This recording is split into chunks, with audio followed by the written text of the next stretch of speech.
నిలబడడానికి, నీ రాజ్యములో స్థానాన్ని సంపాదించడానికి, నేనే రాజ్యమై నిలబడడానికి కృప చూపిస్తున్నావు.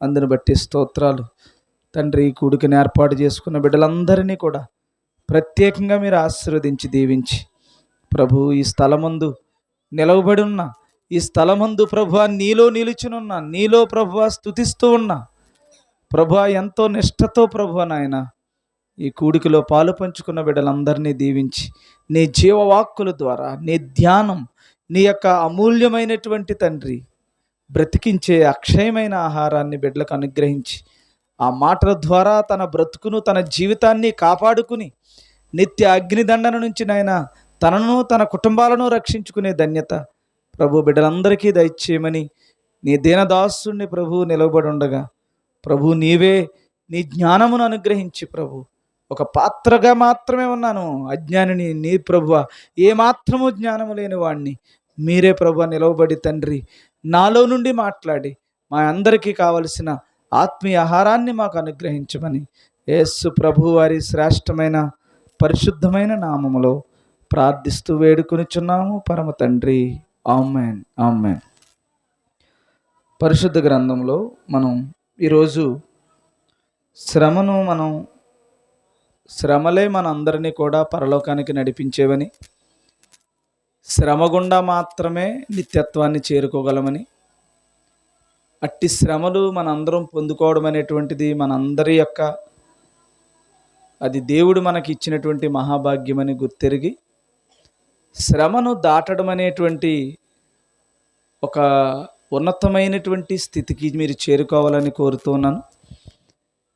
దేవుడు బోధకుడుగా యేసు ప్రభువు ఈ లోకానికి వచ్చి ఆయనే బోధకుడై, ఆయనే ప్రధాన యాజకుడు పాత్రను చేపట్టి నీకు బోధించి, నీకు గురువుగా ఆయన ముందుండి నడిచి నిన్ను నడిపించాలని ఈ లోకములో ఆయన బోధ ద్వారా అనేకమైనటువంటి వ్యక్తులను నిత్యత్వంలోనికి నడిపించారు యేసు ప్రభు. అలా అపోస్తులు కూడా వాటిని పాటించి ఉన్నతమైనటువంటి స్థితికి చేరుకున్నారు. దాని అంతటికీ కారణం ఏంటంటే శ్రమ.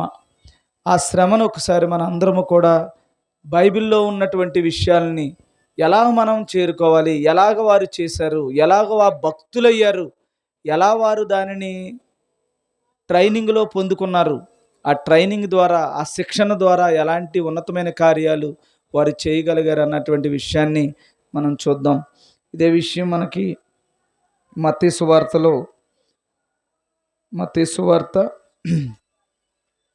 14వ అధ్యాయం 25 అలా వచనాల్లో ఒక సంఘటన మీకు కనిపిస్తూ ఉంటుంది. ఇదే విషయాన్ని మార్కు సువార్త 4వ అధ్యాయం 35 అలా కూడా, అది కూడా దగ్గర పెట్టుకోండి. జూనియర్ ఒకరు తీయండి, సీనియర్ ఒకటి తీయండి.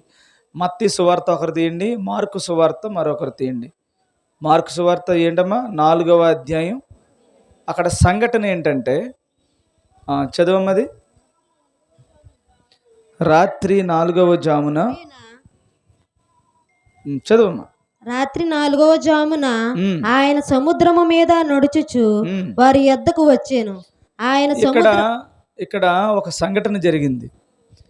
ఇప్పుడు మీరు ఇంకా ముందుకు వెళ్ళి చూస్తే అక్కడ 5,000 మందికి, ఇక్కడ చూడండి, కొండ మీద ప్రసంగం జరిగిన తర్వాత అక్కడ చాలామంది ఆకలిగా ఉన్నప్పుడు వారికి ఆహారాన్ని వారికి సిద్ధపాటు చేసి ప్రజలను అందరినీ పంపించిన తర్వాత అనేటువంటి సంఘటనలు మీకు అక్కడ జరుగుతాయి. అక్కడ ఎవరైనా సరే దేవుని యొక్క పరిచర్యలో ఉన్నప్పుడు, ఈ మాటలు కొంచెం జాగ్రత్తగా వినండి, కొంచెం స్పీడ్గా చెప్పడానికి ప్రయత్నం చేస్తాను. ఒక వ్యక్తి సువార్త పరిచర్యలోకి మీరు ఇక్కడికి వచ్చారు.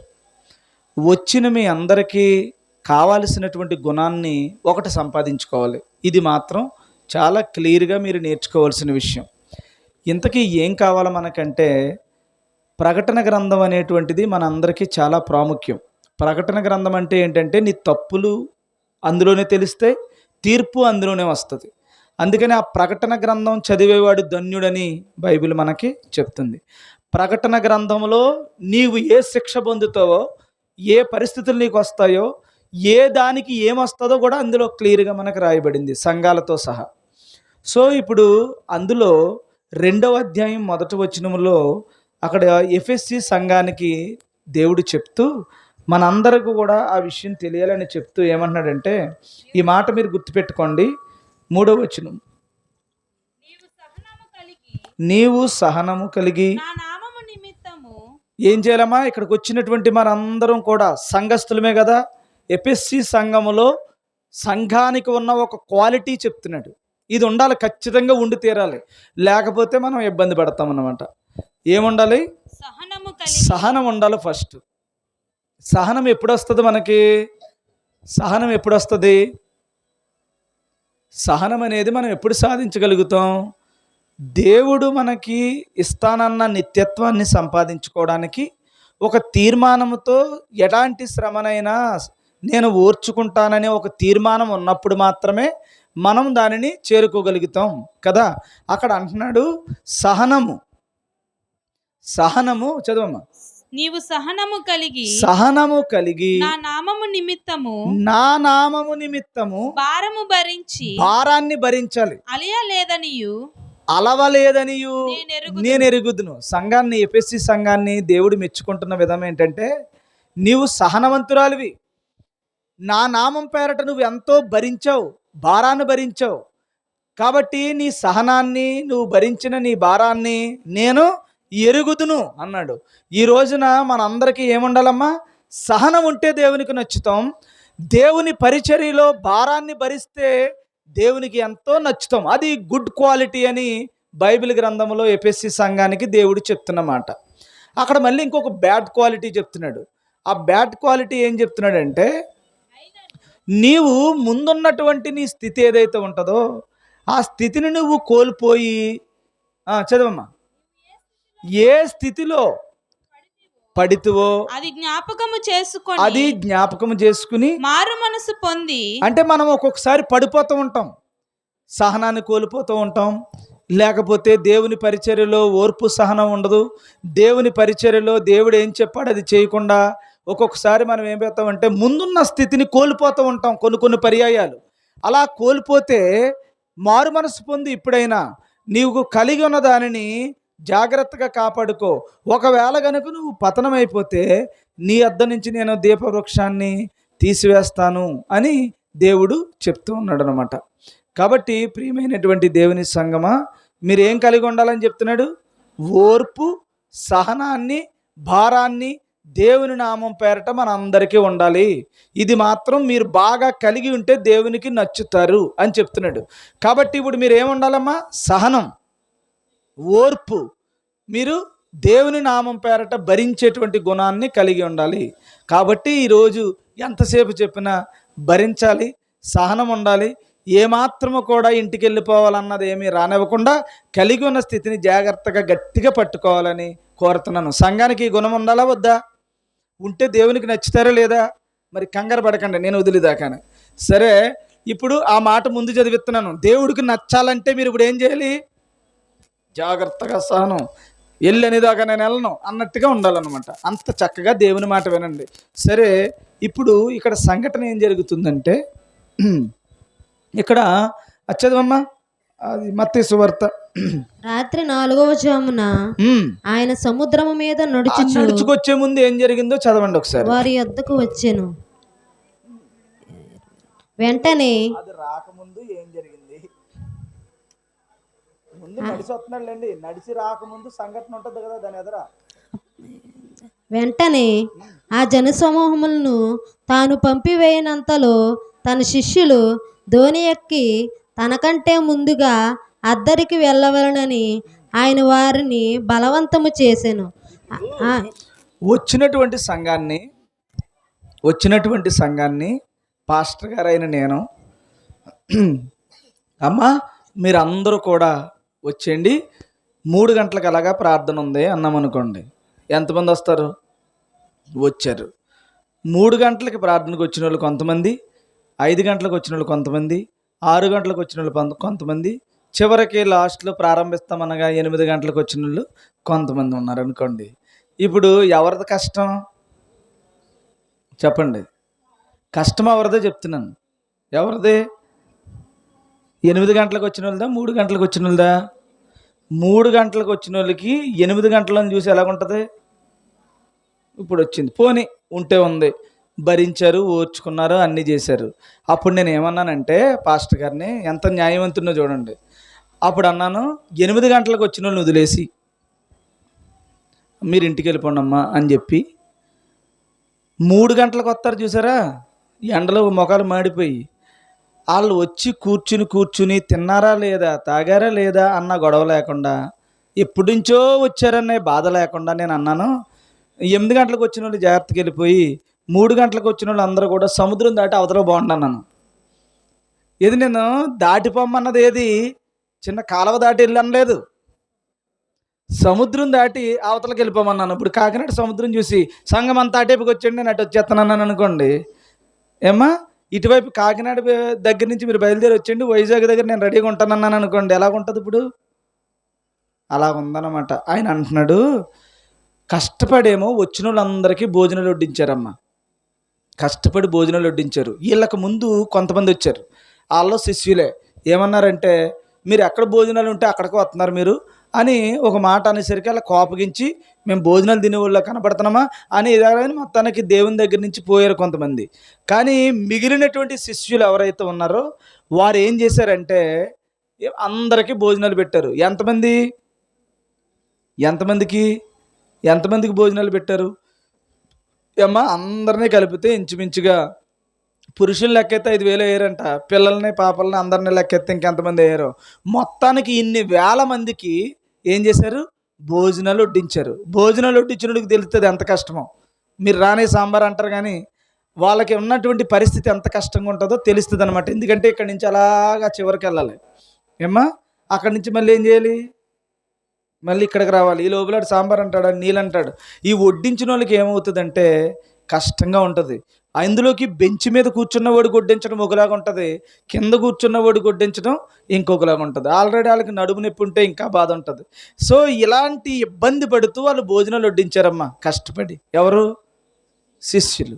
వడ్డించి అన్నాడు మళ్ళీని, వాళ్ళు వినేసిన వాళ్ళు బాగానే పోయారు, వీళ్ళని అంటున్నాడు ఆ సముద్రం దాటి అవతలకు వచ్చింది అన్నాడు. ఏమన్నాడు? ఆ మాట చదవండి అమ్మ, ఆ మాట చదవండి చాలు. ఆయన ఆ జన సమూహములను ఏం చేసి పంపివేసి వాళ్ళని వెళ్ళిపోండి మీరు అని వీళ్ళ మాత్రం ప్రార్థన చేయుటకు ఏకాంతముగా కొండ ఎక్కి పోయి సాయంకాలం అయినప్పుడు ఒంటరిగా ఉండెను. అప్పటిక దోణి దరికి అదేమ్మా. ఇప్పుడు ఈయనేమో ప్రార్థనకి వెళ్ళిపోయాడు చక్కగానే. వాళ్ళని ఏమన్నాడు? ఇందాక చదవండి. ఇప్పుడు రాత్రి 4వ జామున, అది 4వ జామున ఆయన రాత్రి నిద్రలేదు, ఇంకెళ్ళకి నిద్రలేదు. మీరు కాసేపు కూర్చుంటేనే కారాలు మిరియాలు నూరేస్తున్నారు నా మీద కదా. వాడికి అప్పటి నుంచి ఎన్ని రోజుల నుంచి ఉన్నారు వాళ్ళు? 3 రోజుల నుంచి ఉన్నారు. 3 రోజుల నుంచి వీళ్ళు ఉన్నారంటే వచ్చిన జనమే 3 రోజులు అయితే యేసు ప్రభుతో ఉన్న వాళ్ళు ఎన్ని రోజులు ఉంటారు? ఇంకేళ్ళ పరిస్థితి ఎలాగుంటుందమ్మా? ఇలాగంటే చాలు కోపం వచ్చేసి అంత కోపంలో ఉండుంటారు. 3 రోజులు అయిపోయిన తర్వాత అన్నాడు, నేను ప్రార్థనకి వెళ్ళిపోతాను చక్కగానే, మీరు మాత్రం ఆ సముద్రం దాటి అవతలకి వచ్చేయండి, అద్దరికి వెళ్ళిపోండి అని చెప్పాడమ్మా. చెప్తే అంత న్యాయం? చెప్తున్నానమ్మా, మీరు జాగ్రత్తగానండి. ఇదే పాయింట్, నేనేమి పెద్దగా ఏమి చెప్పట్లేదు. విన్న విషయాన్ని మాత్రం కొంచెం గుండెల్లో పెట్టుకోండి. ఏమ్మా సాతానికి మాత్రం ఇవ్వద్దు, ఆడు ఎంత దెబ్బలాడినా ఇవ్వకండి. మళ్ళీ నేను ఇది మీకు రేపు అడుగుతాను, ఒక్కొక్క రోజుకి ఇది ఒక పరీక్ష పెడతాను మీకు. ఏ రోజున ఏం చెప్పాం ఆ చెప్పిన దాంట్లో ఇప్పుడు ఎన్ని రోజులైతే ఈ చివరి కుటుంబం మళ్ళీ 40 రోజుల తర్వాత ఆగిపోదు ఈ కూడికలు, గుర్తుపెట్టుకోండి. 41వ రోజు నుంచి ప్రారంభం అవుతుంది. మళ్ళీ అక్కడి నుంచి మొత్తం ఇది ఎంతమంది కుటుంబాలు ఉన్నాయో అన్నీ తిరిగేస్తాం. ఇది మాత్రం గుర్తుపెట్టుకోండి. ఒకవేళ మీరు రాకపోతే వచ్చిన వాళ్ళతోనైనా కూడుకు జరుపుతాను, అంతే తప్ప మేము ప్రార్థన మాత్రం ఆగే సమస్య లేదు. సరే గుర్తుపెట్టుకోండి, ఎందుకంటే ఇది ఆచారం చేసినట్టు అయిపోద్ది. లేకపోతే ఆచారం చేసే పరిస్థితి, ఇంకొకడు ప్రశ్నించే పరిస్థితి మనకు రాకూడదు. ప్రతి ఇంటికి సన్నిధి తీసుకెళ్ళాలి, ప్రతి కుటుంబం గురించి ప్రార్థన చేయాలి, ప్రతి కుటుంబాన్ని రక్షించుకోవాలి, సంఘం అంతా వెళ్ళాలి. ఇప్పుడు నేను ఒక్కడనే తిరిగాను, మొన్న నేను సంఘ పెద్దలు తిరిగాం. ఇప్పుడు మనం కాదు, నేను మీరు సంఘ పెద్దలు మొత్తం ప్రతి ఇంటికి వెళ్ళాలి. ఇది నేను అనుకున్నటువంటి గోల్. ఇందులో ఎవరో ఆటంకపరచకండి. ఇప్పుడు ఏమన్నాడమ్మా, అవతలకి వెళ్ళిపోండి, నేను ప్రార్థన చేసుకుని చక్కగా వస్తాను అనగానే వీళ్ళకి ఎలాగుంటుందమ్మా? అప్పటికే చేతులు పడిపోయి ఇబ్బందిగా ఉండి కష్టాల్లో ఉన్నారు. ఇంటికి వెళ్ళమని గొడవ లేదు, పర్మిషన్ లేవు. ఇలాంటి పరిస్థితుల్లో ఎంత ఓర్పుగా ఉన్నారమ్మా? ముందు చెప్పిన మాట ఎంత బాగుంది, నీ ఓర్పు, నీ సహనం నేను ఎరుగుదును కదా. నీ సహనము నేను ఎరుగుదును, నా నామం పేరట నువ్వు భరిస్తున్న ఆ బాధ అంతా కూడా, నువ్వు భారాన్ని నువ్వు కలిగి ఉన్నావని నేను ఎరుగుదును. దేవునికి తెలుసు. ఎందుకు తెలుసు ఇదంతానే? సహనము కలిగి ఉండాలని సహనాన్ని పెట్టి, భారాన్ని పెట్టి, కష్టాన్ని పెట్టి, ఆ శ్రమను పెట్టి నేను ఎరుగుదును. ఎవడెవడ ఎంత ఓర్చుకుంటున్నాడా అని చూస్తున్నాడు. ఏమ్మా, చూస్తున్నాడు. మీరు ఎంత బాగా ఓర్చుకుంటారో ఏమ్మా నాకు అర్థమవుతూ ఉంటుంది అప్పుడప్పుడు. నేను ఎప్పుడైనా సరే, ఇప్పుడు 2010 నుంచి ఇప్పటి వరకు నేను చూస్తున్నాను, నా దగ్గర నిలబడిన వాళ్ళు చాలామంది ఇంకెప్పుడు నిలబడకుండా పోయారు. ఎందుకని? నేను వదులుతలేదు పట్టుకుని. నా మీద నేను వచ్చేదాకా ఉండలేక వాళ్ళు అసలే ఉండలేక నేను రాకపోతే కోప్పడిపోతున్నారు.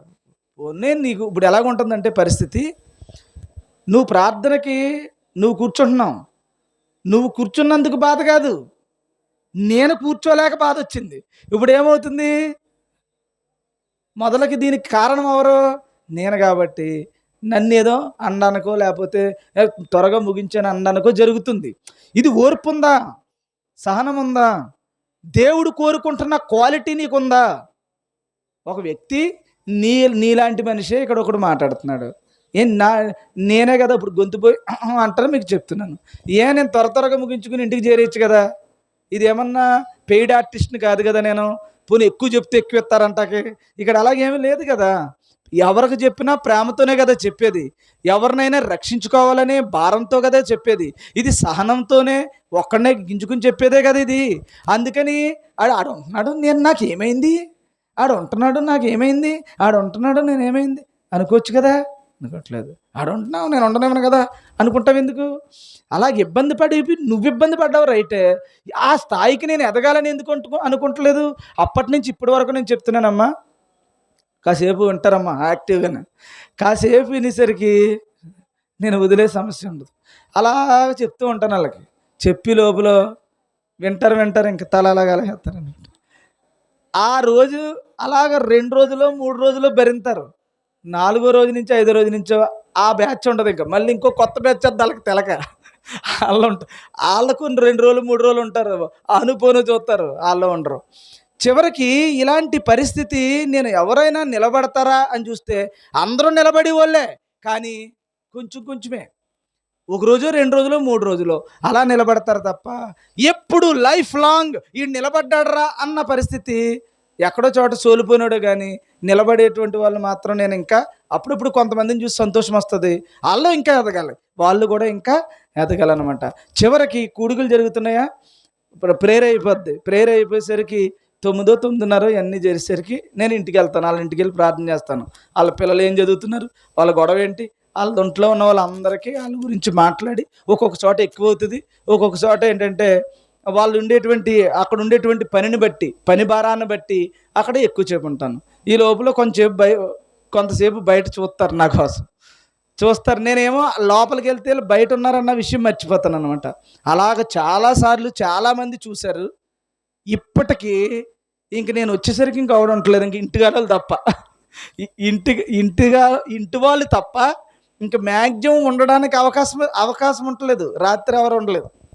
తమ్ముడు శ్రీను ఉన్నాడు, అది కూడా ఎదురిల్లు కాబట్టి. సో ఎందుకు నేను ఇదంతా చెప్తున్నానంటే, మనం ఈ సహనము భారాన్ని నేర్చుకోవాలి. ఇంతకీ కంగారు ఎవరికి ఉండాలి? ఉంటే గనుక కంగారు ఉంటే గింటే ఎవరికి ఉండాలి? నాకు ఉండాలి. ఎందుకని నేను రాజమండ్రి పోవాలి రాజమండ్రి పోవాలి వీళ్ళకి చెప్పి త్వరగా తేల్చుకుంటే నా ఇంటికి నేను గూటికి చేరేయచ్చు అనుకోవచ్చు. పక్కనున్న గూటికి నీకు కంగారు వచ్చేస్తుంది. ఎందుకు కంగారు వచ్చేస్తుంది? నీలో ఏమి లేదు, సహనం లేదు. సహనం లేదు. సేమ్ ఈ సహనాన్ని దేవుడు నేర్పించడం కోసం, ఈ సహనాన్ని శిష్యులకి నేర్పించడం కోసం, వారే శోధనలను జయించడం కోసం, వారే శ్రమను జయించడం కోసం అంటున్నాడు, ఇదిగో మీరు ఎంత కష్టపడిపోయారని ఏమి జాలి పడిపోకుండా, ఇంత బాగా బాధపడుతున్నారు, ఇంత పని చేశారని మెచ్చుకోకుండా అంటున్నాడు, ఈసారి అన్నీ చూశారు, ఆశ్చర్యకార్యం చూశారు, అద్భుతాలు చూశారు, ఇదిగో దేవుడు చేసిన కార్యాలన్నీ చూశారు కదా, ఈసారి మీరు ఏం చేస్తారంటే అదిగో అలా దాటి వెళ్ళిపోండి అన్నాడు. వెళ్ళిపోండి, నేను మాత్రం రాను, ఇలా ప్రార్థన చేసుకుంటాకి వెళ్తున్నాను అని చెప్పాడు. చెప్పేసరికి ఏం చేయాలి? నెమ్మదిగా బయలుదేరారు. ఎందుకు వచ్చిన కర్మరా బాబు అనుకుంటూ బయలుదేరి ఆ సముద్రంలో పడి వెళ్తూ ఉన్నారు. వెళ్ళాడు. పోనీ అప్పటికీ ఆ సముద్రంలో నుంచి వెళ్ళడమే కష్టం. ఏదేమన్నా స్టీమర్ లాగా ఇలా లాగెత్తే పోదు. తెడ్డోడు వేసుకుని మామూలుగా ఏదో మొత్తం చేతులు పడిపోయేలాగా మళ్ళీ బయటికి వెళ్ళాలి. ఇలా కష్టపడుతూ వెళ్తున్నారు వాళ్ళు. వెళుతూ ఉన్నటువంటి టైంలో సడన్గా మళ్ళీ ఏం చేశాడు? చదవండి, ఇప్పుడు చదవండి, రాత్రి చదవండి, మీకు మీరు సముద్రం మీద సముద్రము మీద నడుచుట శిష్యులు చూచి తొందరపడి. ముందు మీకు చదవాలంటే మార్కు సువార్తలోకి రండి. అందుకే రెండూ చెప్పాను మీకు. సంఘటన మరి కట్ చేస్తున్నారు.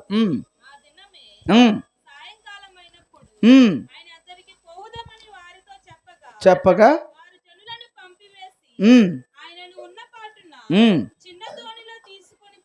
ఏ దోనమ్మా? చిన్నదా పెద్దదా? చిన్న దోనె. చిన్న దోణిలో తీసుకుని పోయి ఆయన వెంబడి ఏమొచ్చిందమ్మ ఇప్పుడు? అసలకే ఇన్ని రోజుల నుంచి బాధపడ్డారు. మళ్ళీ అక్కడికి వెళ్ళేసరికి ఏముంది? సముద్రంలోనే బాధపడుతూ వెళ్తున్నారు అమ్మా. మళ్ళీ దానికి తోడేమొచ్చింది? తుఫాన్ వచ్చింది. తుఫాన్ చిన్నదా పెద్దదా?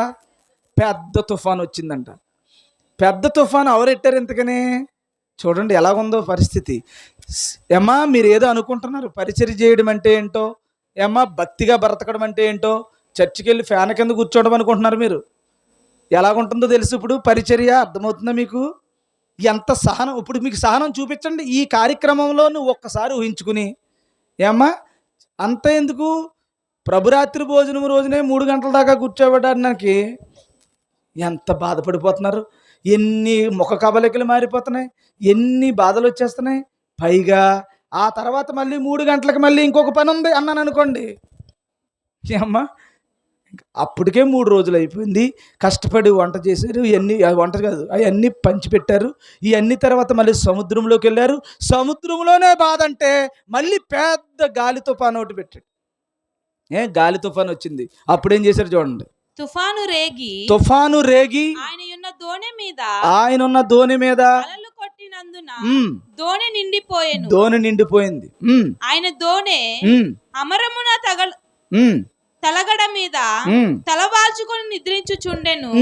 వారాయనను లేపి. అది కదా మత్తయి సువార్తలో చదువమ్మా.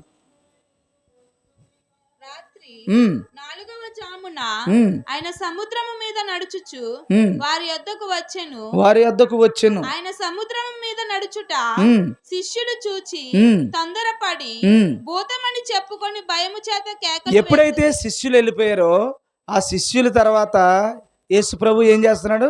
నడుచుకుంటూ వస్తున్నాడు. ఇంకొక సువార్తలో రాయబడింది ఏంటంటే దాటిపోవాలనుకున్నాడు. ఏమనుకున్నాడట? వాళ్ళ దగ్గరికి రాకుండా ఏం చేయాలనుకున్నాడంటే, దగ్గరికి వెళ్ళి ఎవరన్నా కాపాడరా? చెప్పండి. దగ్గరికి వెళ్ళి కాపాడాలనుకోరా? ఫర్ ఎగ్జాంపుల్ మనోళ్ళే ఎవరన్నా ఒక ఆపదలో ఉన్నారనుకోండి, వెళ్ళేసరికి ఒక ఆపదలో ఉన్నారు, నువ్వు బండి వేసుకుని వెళ్తున్నావు, ఆడేదో ఇబ్బందుల్లో ఉన్నాడు, ఆడిని చూసి రక్షిస్తావా, వదిలేసిపోతావా? చెప్పండి.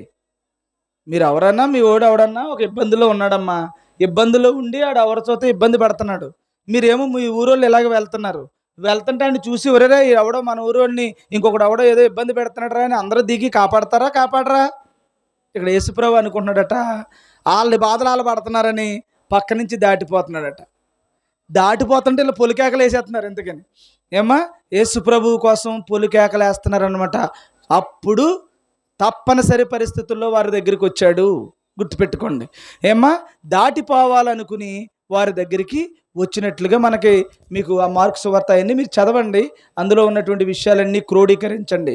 విషయం ఏంటంటే యేసు ప్రభు దగ్గర ఉన్నటువంటి శిష్యులు, ఆ శిష్యులకి దేవుని యొక్క పరిచర్యలో విపరీతమైనటువంటి కష్టం పెట్టి, ఆ కష్టములో నుంచి మరలా అక్కడ కొన్ని విషయాలు నేర్పించి, వారు స్వయంగా వాటిని జయించటానికి మళ్ళీ ఏం చేశాడు, సముద్రంలోనికి వెళ్ళమని అక్కడ బలమైనటువంటి తుఫానుని అక్కడ రప్పించి, ఆ తుఫానుని వాళ్ళంతట వాళ్ళు జయించగలిగే స్థితి రావాలని యేసు ప్రభువు చూస్తే, వారేం చేశారు, తుఫానుకి భయపడి వారి యొక్క ప్రాణాలకు గుప్పెట్లో పెట్టుకుని కేకలు వేస్తూ ప్రాణంతో వారు అల్లకొల్లాలమైపోతున్న పరిస్థితుల మధ్య యేసు ప్రభువు వారి మధ్యకు వచ్చి కూడా వారిని రక్షించకుండా వారిని దాటిపోవాలనుకున్నప్పుడు వీళ్ళ కేకలు విని వారి దగ్గరికి వచ్చి అప్పుడు అంటున్నాడు,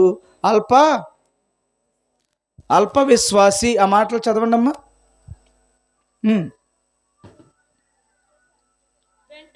వెంటనే పట్టుకొని అల్ప విశ్వాసి ఎందుకు సందేహపడుతువని అతనితో చెప్పాను. దేవుని నామమునకు మహిమ కలుగును గాక. ఈ రోజున ఒక సంఘస్థుడుగా, ఒక సంఘ విశ్వాసిగా ఈరోజు మీరు నేర్చుకోవాల్సింది ఏంటంటే ప్రభు పరిచర్యలో పరలోకానికి వెళ్ళే దారిలో ఏముండాలి, మనకి సహనం ఉండాలి. ఆ సహనములో నీ అంతట నువ్వు ఏ సమస్యనైనా, ఏ శోధననైనా నువ్వు జయించగలిగే శక్తి నీకు రావాలన్నది యేసు ప్రభు యొక్క ఉద్దేశం. ఏదైతే భోజనమైనటువంటి సమస్య వచ్చిందో వాళ్ళకి, అవతల వైపునున్నప్పుడు ప్రజల మధ్యన వారికి ఆహారం లేని పరిస్థితుల మధ్య వారికి ఆహారాన్ని ప్రార్థన ద్వారా ఎలాగైతే వారికి ఇచ్చాడో, దేవుడు శక్తివంతుడు, ఆహారము లేని చోట ఆహారం ఇవ్వగలిగిన వాడు. ప్రార్థన చేస్తే ఎలాంటి అద్భుతమైనా సరే వారి జీవితాల్లో జరుగుతుందని వారికి నేర్పించి, అప్పుడు వారిని నేర్పించటమే కాకుండా వారినే స్వయంగా ప్రార్థన ద్వారా జయించాలని యేసు ప్రభు వారిని కోరుకుంటే వారు ఏం సాధించారు అంటే, వాళ్ళు ఏం చేశారమ్మా, ఓడిపోయారు. ఎవరు ఓడిపోయారు? నా మాటలు అర్థమవుతున్నాయా లేదా? యేసు ప్రభు తన దగ్గరికి వచ్చినటువంటి ప్రజలకు దేవుని యొక్క వాక్యాన్ని ఇచ్చి వారందరినీ కూడా శిష్యులుగా మార్చమని దేవుడు చెప్పాడు కదా. శిష్యులైన వాడికి ట్రైనింగ్ ఎలాగిస్తున్నాడంటే, శోధనలను జయించాలి, తనంతట తానే జయించుకోవాలి, తనంతట తానే రక్షింపబడాలి, తనంతట తానే సాతానుని జయించగలిగే శక్తివంతుడిగా ఉండాలి. అందుకని వారి దగ్గర ఉన్నప్పుడు సహనము, ఓర్పు ఇవన్నీ నేర్పించి వాళ్ళంతట వాళ్ళు జయిస్తారో లేదనని యేసు ప్రభు సైడ్ అయ్యి పక్కకెళ్ళి వీళ్ళ మాత్రం సముద్రంలోకి పంపించి సముద్రములో బలమైనటువంటి తుఫానుని పెట్టాడు. ఎప్పుడైతే బలమైన తుఫాను వచ్చిందనుకో, ఇప్పుడు వాళ్ళు ఏం చేయాలి? యేసు ప్రభు దగ్గర ఏమి చూశారో, ఏమి నేర్చుకున్నారో వాటిని తండ్రి అయిన దేవునికి ప్రార్థన చేసి వాటిని ఎలా జయించాడో యేసు ప్రభు అని చుట్టూ ఉండి నేర్చుకున్న ఈ శిష్యులు అక్కడ ఏ ఫార్ములాని చేయాలి? వాళ్ళు అక్కడ ఏ ఫార్ములాని పాటించాలి? దేవుని యొక్క శక్తి ద్వారా వారు ఏం చేయాలి? ఆ శోధనలను జయించగలగాలి వారంతటి వాళ్ళు. దేవుడు పరీక్ష అది. అందుకని యేసుప్రభు ఏమనుకున్నాడంటే, వారిని దాటిపోతే నేను ఎలాగెళ్ళిపోతున్నానో నాలాగే వీళ్ళు కూడా జయించుకుని రావాలని యేసుప్రభు ఆశపడ్డాడు. ఈ రోజున తెలియకుండానే మీ జీవితాల్లోకి ఎన్నో సమస్యలు వస్తున్నాయి, ఎన్నో ఇబ్బందులు వస్తున్నాయి. ఏదైనా ఇబ్బంది నీ దగ్గరకు వచ్చినప్పుడు ఓడిపోతున్నావా, దాన్ని జయిస్తున్నావా? ఇది ఈరోజు మీరు నేర్చుకుంటున్న పాఠం. జయిస్తున్నావా, ఓడిపోతున్నావా? ఒక్కసారి మీరు అందరూ కూడా ఆలోచన చేయండి. సమస్య వచ్చినప్పుడు, ఇబ్బంది వచ్చినప్పుడు, కష్టం వచ్చినప్పుడు, ఏదైనా శోధన వచ్చినప్పుడు, నువ్వు భరించలేనంత సమస్య నీ ఇంటికి వచ్చినప్పుడు వాటిని జయిస్తున్నావా లేదా అన్నది దేవుడు నీకు నేర్పిస్తున్న విషయం. అప్పుడు యేసు ప్రభు ఏమనుకున్నాడంటే, వీళ్ళంతట వీళ్ళే ఆ గాలిని, తుఫానును సంహరించి లేకపోతే దాన్ని గద్దించి వీళ్ళంతట వీళ్ళు జయించి ప్రార్థన ద్వారా బయటికి రావాలని యేసుప్రభు ఆశపడ్డాడు. తీరా చూస్తే విశ్వాసము లేనటువంటి బిడ్డలుగా మిగిలిపోయారు. విశ్వాసము లేదు వాళ్ళకి. దేవుడు ఈ కార్యము చేస్తాడన్న విశ్వాసము లేక ఉంది కానీ కొంచెం ఉంది. అందుకని యేసుప్రభు వాళ్ళ దగ్గరికి మళ్ళీ రావాల్సి వచ్చింది. అప్పుడు అంటున్నాడు వాళ్ళతో, చదువమ్మా మాట, అల్ప విశ్వాసి అన్న దగ్గర చదువు. అల్ప విశ్వాసి, ఎందుకు సందేహపడ్డావు? ఈ రోజున చాలామంది సందేహపడుతున్నారు. చాలామంది దేవుని శక్తిని ఆశ్రయించలేకపోతున్నారు. దేవుని యొక్క శక్తిని ఆశ్రయించలేక విలువైనటువంటి జీవితాలను వారే పాడు చేసుకుంటున్నారు. నువ్వెంత శక్తివంతుడు అయితే గాలిని గద్దించగలిగే స్థితి, శోధనలను జయించగలిగే స్థితి, ఏదైనా సరే సాధించుకోగలిగినటువంటి వాడు క్రైస్తవుడు. నీ ఇంట్లో శోధనలు వచ్చినప్పుడు, నీ ఇంట్లో ఇబ్బందులు వచ్చినప్పుడు, ఆ ఇబ్బందులన్నింటినీ కూడా జయించగలిగే శక్తి కోసమే ఇన్ని రోజు కూడికలు, ఇన్ని రోజు ప్రార్థనలు, ఇన్ని రోజు దేవుని మందిరములో వాక్యాలు. ఈ వాక్యాలన్నీ ఏమైపోతున్నాయో, దేవుడు చేసినటువంటి ఈ శక్తి ఏమైపోతుందో, దేవుడు చేసినటువంటి ప్రార్థనలు ఏమైపోతున్నాయో కానీ మనం మరలా సమస్య వచ్చినప్పుడు మరలా దేవుడా అనుకుంటూనే నువ్వు జయించలేని స్థితిలో సతికిల పడిపోతావు. సమస్య వచ్చినప్పుడు సమస్యను ఎలా తీయాలనే చూస్తున్నావు తప్ప ఆ దేవుని శక్తితో నేనే జయించగలనన్నటువంటి ఒక సామర్థ్యం నీ దగ్గర లేకుండా పోతుంది. ఈ శ్రమకాల కూడికలలో దేవుడు నీకు నేర్పిస్తున్నది ఏంటో తెలుసా? శ్రమను ఎలా జయించాలా అన్నదే ముఖ్యమైనటువంటి విషయం. అందుకని గురువుగారు ఏం చేస్తున్నారంటే శిష్యులకి పాఠాలు చెప్తూ, ఓర్పు సహనాన్ని నేర్పిస్తూ, ఇదిగో దీన్ని ఇలా జయించాలని చెప్తూ ఒకరోజు ఏమి నేర్పించాడంటే, ఆకలి వస్తుంది, అన్నం తినాలన్న ఆలోచనతో వచ్చారు. అప్పుడు అన్నాడు, నేను తినను, మీరు వెళ్ళండి అన్నాడు. అప్పుడు అరెరే, యేసు ప్రభు ఎలా ఉన్నాడు, యేసు ప్రభు ఎలా ఆకలి కోర్చుకుంటున్నాడు, ఎలా ఏంటి మాకు ఆకలేసేస్తుంది, యేసు ప్రభు ఏంటి ఈయనైతే ఆకలి వేయట్లేదేంటి, సువార్త పరిచర్యలోనే ఉంటున్నాడు ఏంటని ఆలోచన వారికి నేర్పాడు. ఆ తర్వాత మళ్ళీ ఇదిగో ఇలా అద్భుతాలు చేశాడు. స్వస్థత కార్యాలకు సంబంధించినటువంటి విషయం నేర్పించాడు. ఎన్నో విషయాలు ఎంతోమందికి చెప్తున్నప్పుడు కూడా వారిని వెంట పెట్టుకుని ఉన్నాడు. అయినను వారు నేర్చుకుని అల్ప విశ్వాసులుగా మిగిలి ఎక్కడ పడితే అక్కడ ఓడిపోతూ ఉండేవారు. అప్పుడు దేవుడు చెప్పాడు, ఒకడు వచ్చి అన్నాడు, ఏమయ్యా మీ శిష్యులు ఏంటి, ఏమయ్యా నిన్ను అనుసరించేటువంటి భక్తులేంటి, ఆ వెన్నులు త్రుంచుకుని విశ్రాంతి దినమున తినేస్తున్నారు ఏంటి, వీళ్ళు ఎప్పుడు ఉపవాసం ఉండరా, వీళ్ళు ఎప్పుడు కూడా భక్తిగా బ్రతకరా అని అడిగితే అప్పుడు అన్నాడు, పెండ్లు కుమారుడు వీరి మధ్యన ఉన్నప్పుడు వారు ఉపవాసం ఉండరు, పెండ్లి కుమారుడు లేని టైం వచ్చినప్పుడు వారు తప్పక ఉపవాసం ఉంటారని దేవుడు చెప్పాడు. చెప్పిన ప్రకారంగానే యేసు ప్రభు ఎప్పుడైతే చనిపోయి తిరిగి 3వ దినమును లేచి మరలా వారికి కనపరుచుకుని మరలా తండ్రి అయిన దేవుని దగ్గరికి వెళ్ళి అక్కడి నుంచి పరిశుద్ధాత్మను వారికి పంపించిన తర్వాత, ఆ పెంతెకొస్తు దినాన వారికి వచ్చిన తర్వాత అప్పుడు అపోస్తలులు అందరూ కూడా ఏం చేశారంటే శ్రమలను జయించడం ప్రారంభించారు. చప్పట్లు కొట్టి దేవుని నామాన్ని మహింపరచండి. ఒకరోజు తుఫానుని జయించలేకపోయారు, ఒకరోజు ప్రమాదాలను జయించలేకపోయారు, ఒకరోజు ఒక మనిషికి సమాధానం చెప్పలేకపోయారు, ఒకరోజు రోమా సైనికులు వస్తుంటే పారిపోయారు, దేవునికి విరుద్ధంగా వారు ప్రవర్తించారు.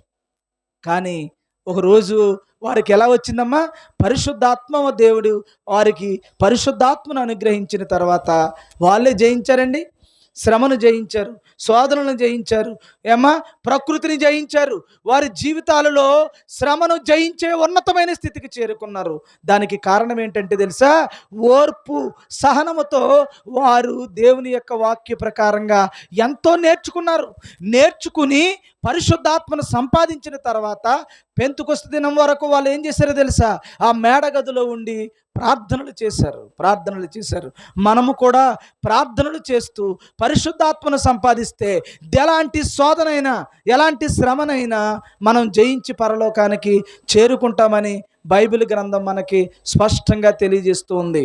దీంట్లో మీరు బాగా గుర్తుపెట్టుకోవాల్సిన విషయం ఒక్కటే, శ్రమ నీ దగ్గరికి వస్తుంది, దానిని ప్రార్థనతోనే నువ్వు జయించి ఆ శోధనల్లో పడకుండా ఆ శోధన నుంచి తప్పించే దేవునికి ప్రతిరోజు నువ్వు ప్రార్థనలు చేసి పరిశుద్ధాత్మను సంపాదిస్తే అలాంటి ఉన్నతమైనటువంటి స్థితిని దేవుడు మీకు కూడా అనుగ్రహిస్తాడు. కానీ దేవుడు ఏమనుకుంటున్నాడంటే పక్కకి దాటిపోవాలనుకుంటున్నాడు. నీ అంతట నువ్వే శక్తివంతుడు అవ్వాలనుకుంటున్నాడు. నీవంతట నువ్వే దేవుని ఆత్మను సంపాదించుకోవాలనుకుంటున్నాడు. కానీ మీరు అది చేయలేని కారణంగా మరలా ఆయనే నీ కొరకు ఆ కార్యము చేసి నిన్ను మరలా గెలిపించాలని మళ్ళీ ప్రయత్నం చేస్తూ ఉన్నాడు. కాబట్టి మనమైతే ఓడిపోతూ ఉన్నాం. కూర్చోడానికే ఓడిపోతున్నాం. దేవుని మాటలు వినడానికే ఓడిపోతూ ఉన్నాం. ఎవరన్నా ఏమన్నా అంటే సహించుకోలేకపోతూ ఉన్నాం. అందుకనే దేవుడు చెప్తున్నాడు, మీరు ఇలాగుంటే మీ నుంచి నేను దీపవృక్షాన్ని తీసేవేయాల్సి వస్తుంది. మీ నుంచి నేను ఆ దీపవృక్షాన్ని తీసేస్తే నరకానికి వెళ్ళిపోతారని ఎఫెసీ సంఘానికి దేవుడు చెప్తూ ఉన్నాడు. అక్కడ మీరు ఇంకొక మాట మీకు చెప్తున్నాను చూడండి. ప్రకటన గ్రంథము 2వ అధ్యాయం. ఈ మాట మీరు చదవండి, ముగించేస్తాను. ప్రకటన గ్రంథము 2వ అధ్యాయం 3వ అధ్యాయం 3వ అధ్యాయంలో లవదొకియలో ఉన్న సంఘపు దూతకు 17వ వచనంకి వచ్చి, నీవు వెచ్చగానైనను చల్లగానైనను ఉండక నులువెచ్చగా ఉన్నావు గనుక నేను నిన్ను నా నోట నుండి ఉమ్మివేయ ఉద్దేశించి ఉన్నాను. ఏమ్మా, ఉంటే ఎలా ఉండాలి? మనం వెచ్చగానైనా ఉండాలి, చల్లగానైనా ఉండాలి. ఏమ్మా, మనం చూడండి, నేను ఈ సంఘానికి నేను చెప్తున్నటువంటి మాట, చాలా ప్రేమగా చెప్తున్నటువంటి మాటను మీరు వినండి. దయచేసి ఈ మాటను మనస్సును పెట్టుకోండి. ఏమా, నేను చెప్తున్నటువంటి మాటను బాగా గుర్తుపెట్టుకోండి. నేనేమి పెద్ద విషయాన్ని ఏమి తీసుకోలేదు. యేసు ప్రభు దగ్గర ఉన్నప్పుడు వారికి ఏమి నేర్పించాడని చెప్పాను? శ్రమను, కష్టాలనన్నీ నేర్పించాడు. దాన్ని ఎలా అధిగమించాలో నేర్పించాడు. ఇన్ని సంవత్సరాల జీవితంలో మీరు కూడా ఎన్నో వాక్యాలు విన్నారు. ఎంతోమంది భక్తుల జీవితాలు చదువుకున్నారు. బైబిల్ గ్రంథంలో ఎన్నో విషయాలు నేర్చుకున్నారు. ఆ నేర్చుకున్న విషయాలన్నీ అప్లై చేయడానికి మాత్రం మనం మరలా ఓడిపోతూ ఉన్నాం. అప్లై చేయట్లేదు, వాటిని అనుసరించి నడుచుకోలేకపోతున్నాం. అందుకని దేవుడు చెప్తున్నటువంటి మాటను మనసును పెట్టాల్సిందిగా మరొకసారి చెప్తున్నాను. ఈ శ్రమ ఎలా చేయాలి, ఎలా ఓర్చుకోవాలి, ఎలా పరలోకానికి వెళ్ళాలన్నదే కదా మన గురి. అందుకని ఓర్పు, సహనం అనేటువంటిది సంఘానికి ఉండాలన్న విషయాన్ని బాగా గుర్తుపెట్టుకోండి. అయితేనట ఇటు వెచ్చగానూ లేడట, ఇటు చల్లగాను లేడంట. మరి ఎలాగున్నాడు? నులువెచ్చగా ఉన్నాడు. అంటే ఏంటి అర్థం? వెచ్చగా ఉండడం అంటే ఏంటి? అగ్ని వలె ఉండాలి, ఫైర్. ఎలమ్మా, ఎలా ఉండాలి? ఫైర్ అంటే ఎలా ఉండాలమ్మా? ఏ పాప మలినము నీ దగ్గరికి వచ్చినా, ఏ పాపపు బ్రతుకు, పాపపు మాట నీ దగ్గరికి వచ్చినా దాన్ని కాల్చివేసే శక్తి ఎవరికి ఉండాలి? సంఘానికి ఉండాలి. ఈరోజు ఏ పాపం వస్తే అది అంటుకుంటుంది. ఏ పాపం వస్తే, ఏ మాట వస్తే అదే పట్టుకుంటుంది ఈ సంఘం. ఈ సంఘం అంటే ఈ సంఘం అని కాదు, ప్రపంచంలో ఉన్న ఏ సంఘానికైనా ఈ బ్రతికే వచ్చింది. ఎక్కువ మందికి ఏదే వచ్చింది, చల్లగా ఉంటున్నారు. చల్లగా ఉంటే చచ్చే జీవితం, ఈ లోకపు జీవితం, ఈ లోకపు బ్రతుకు ఏదొస్తే అదే పట్టుకుంటున్నారు తప్ప ఫైర్గా ఉండట్లేదు, వెచ్చగా ఉండట్లేదు.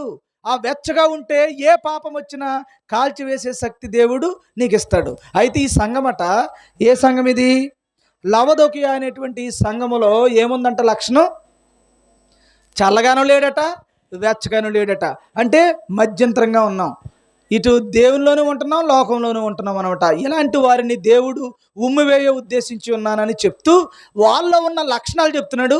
ఆ లక్షణాలు ఇక్కడ ఉన్నవారు ఎవరి దగ్గర ఉన్నా సరే ఇమిడియట్గా వాటిని వదిలించుకోకపోతే నిత్య నరకానికి మనం వెళ్తాం.